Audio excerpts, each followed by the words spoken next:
Hello guys, welcome to my channel. Today we are going to see how to fix Bitsperf.dll failed or missing error in Windows 11 computer guys. Let's fix that issue. For that, go to search menu and type settings. Open it.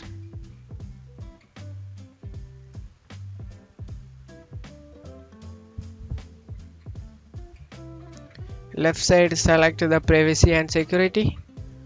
Go to Windows security folder guys and go to virus threat protection.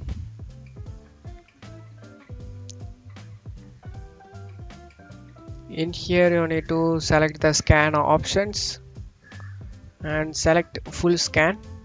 Check all files and running programs on your hard disk. This scan could take long than 1 hour. Just need to scan now. Running a malware scan is important as if the DLL missing error is fake guys and is caused by malware. This action will remove it, thereby resolving the problem. Hopefully this can help to resolve guys. If it doesn't work for you guys, let's move on to the next solution. For that, go to search menu and type create a restore point. Open it. If you guys already created a restore point before, you just need to click on system restore,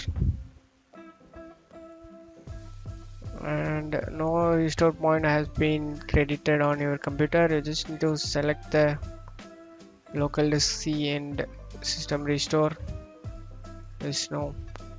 Just need to select new volume and configure button and click turn on system protection and apply and OK. After that, click system restore. Just you want to create it guys.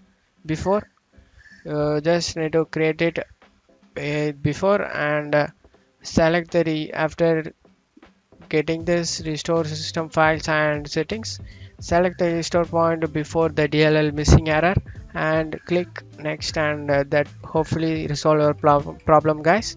That's it for today's video guys. I hope this tutorial definitely helpful guys. Give me a like and subscribe. Thank you.